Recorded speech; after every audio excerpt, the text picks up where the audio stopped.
Oh, sabi ko nga sa inyo, isang pinakagago na ginawa talaga ng gobyerno natin. Ito talagang pagpapadala kay Pangulong Duterte sa ibang bansa. Tinan mo. Tinan mo tong nasa page to ng International Criminal Court. Oh, the Office of the Prosecutor of the International Criminal Court is investigating allegations of crimes against humanity perpetrated in the Philippines, including killings, torture, and sexual violence. Sexual violence?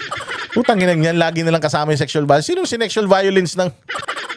Anong klaseng ano yan? Ayan crimes against humanity. Ito yung kaso ni Pangulong Duterte ito Crimes against humanity perpetrated by the Philippines, including killings, torture, sexual violence. Sexual violence? Sinong ginahasa? Wala namang mga ginahasa nung war on drugs. Ito kasi pinag-uusapan dito, war on drugs. Meron bang mga rape case si Pangulong Duterte rito or any of the perpetrators na sinasabi nila, yung mga accused, meron bang mga rape? Wala sexual violence as part of the so-called war. Meron bang sexual violence sa war on drugs? Diba? Mapapahaka talaga Sexual violence, walang as part of the so-called war on drugs campaign between November 2011 and March 2019. War on drugs? Nagsimula ang war on drugs ni Pangulong Duterte 2016 na, 2011 to 2019. Sa Davao siya niyan tsaka wala rin namang mga rape na naganap sa Davao, Diyos ko. Tapos ito nakakatawa. The office is appealing for direct witnesses to these incidents, including members of the Philippine National Police and other law enforcement agencies who were involved in these incidents to come forward and speak with members of the office. So, ibig sabihin, nakakulong si Pangulong Duterte diyan sa ICC, ipinamigay ng gobyerno ni Bongbong Marcos na hindi klaro. Hindi klaro kasi halimbawa, ako yung gobyerno, yung ICC lalapit sa akin, yung Interpol. Anong kaso? May kaso siya ganito anong laman ng kaso na yan? Ayun may nung 2011 to 2019, crimes against humanity sa Pilipinas, killings, torture, sexual violence. Sexual violence? 2011 to 2019, wala naman kami nabalitaan ganyan. Dito sa loob, wala kami nababalitaan ganyan, tapos kayo may balitang ganyan. Dito sa loob, walang kasong ganyan, tapos kayo may kasong ganyan.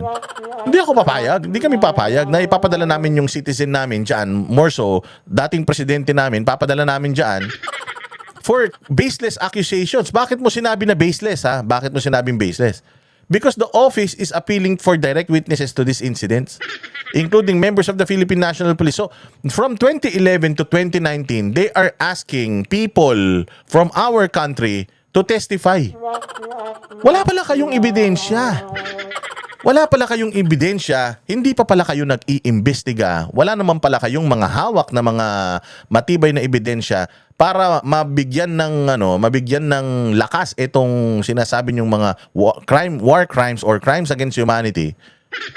Kinukulong nyo na yung tao and the person has been there for almost 1 year now. At sa ngayong March, 1 taon na si Pangulong Duterte dyan. So dito mo talaga malalaman na peke talaga itong mga sinisigaw nila Father Flavie. Yung sinisigaw ng mga human rights advocate dito, mga kupal kayo, hindi kayo kasali because ang iniimbestigahan pala 2011 to 2019. 2011 to 20, ang haba nun, 2011 to 2016, that's 5 years. From 2016 to 2019. So imagine sa dami nung sinasabi ninyo na 30,000 na mga namatay, wala palang mga ebidensya yan.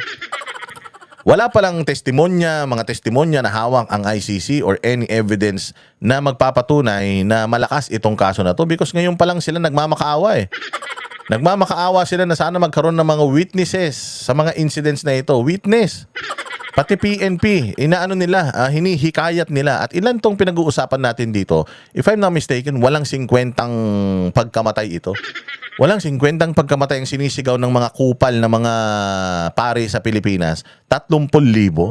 Tangina, pati nabangungot na dengue, dinamay nyo. Baka pati yung mga namatay ng dengbaksya, dinamay nyo dyan, Mga hayop kayo talaga. So, dito, do you have any information about the alleged crimes committed during the war on drugs? Ayan, nagtatanong sila, meron ba kayong alam? So, nag-i-investigate pa lang kayo, you're still getting information, and yet, yung dating presidente namin, nakakulong, kaya ito talaga si Bongbong, sabog Sabog talaga kasi para ipamigay mo yung isang tao sa ibang bansa sa korte doon na walang dahilan. Walang dahilan. Ayan wala talagang dahilan. Wala silang ebidensya eh. Because kung ano ang ICC, kung may ebidensya sila, hindi na sila manghihingi ng mga dagdag na mga testimonya at mga witnesses. Di sila magmamakaawa. O ibig sabihin, ngayon pa lang kayo naggagather ng information, isang taon nyo nang ikinulong yung tao. Ang pinakamasaklap nito, ang pinakanakakahiya nito, pumayag ang gobyerno natin na ibigay siya, wala naman palang ebidensya laban sa kanya. Ngayon pala naghahanap. Di ba? O kaya yan, sabi ko nga Boying Rimulya, John Vic Rimulya. Yan si General Torres, si General Marbil, itong si Bongbong Marcos at lahat ng mga ng mga kasapakat diyan sa kidnapping talaga yan. Kidnapping, umantakin mo walang kaso. I mean, walang ebidensya. Pwede ba yung mag-aresto ka ng walang preliminary investigation? Kasi kung may preliminary investigation, merong anong tawag diyan, probable cause. Di sana may mga hindi na kayo humihingi ng ebidensya pa. So ayan yung talagang isang pinaka-treacherous or treasonous na ginawa ng ng administrasyon natin. Kaya ang Pangulong Marcos ba is liable for impeachment? Oo, because ipinagkanuno mo lahi mo. Tingnan mo, si Zaldico nasa ibang bansa. Gusto mo ngang pauwiin para managot dito sa bayan eh. Si Bonoan nasa ibang bansa. Gusto mo ngang pauwiin para managot sa mga kasalanan niya dito eh. Si Atong Ang hinahanap din na ngayon kung nasa ibang bansa yan, gusto rin nilang pauwiin niya para panagutin sa mga kasalanan ginawa niya rito eh. Dito mo ginawa yung krimen. Dito natin dapat dinidinig o dito natin dapat ikinukulong ang tao. Mantakin mo si Pangulong Duterte nandoon, gusto natin bawiin, ayaw nila. Si Harry Roque nandoon, gusto nila lang pauwiin para ikulong dito. Why not si Pangulong Duterte doon, ibawiin natin para dito ikulong? Wala namang masama eh. I mean, lahat naman pwedeng makasuhan, lahat naman pwedeng humarap sa korte. O bakit pinababayaan natin siyang doon nabubulok, hindi ba?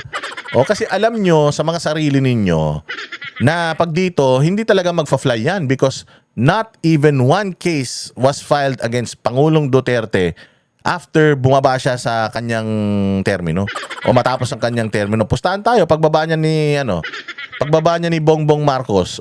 Yung sinasabi na mata lang ang walang latay diyan saan sa kaso. Kaya impeachment dapat talaga mag-file ng impeachment against dito kay alam mo kung articles of impeachment lang, kalkalin ninyo mula pag upo niya ng 2022 hanggang ngayon. Lahat ng ginagawa niya, articles of impeachment yan, impeachable, lahat ng mga plan de ruse, lahat ng ginagawa niya. Yan ang Banateros, walang inuurungan. Pag tama palakpakan, pag mali ay babanatan. Yan ang Banateros, boses ng ordinaryong Pilipino. Banateros ay walang maka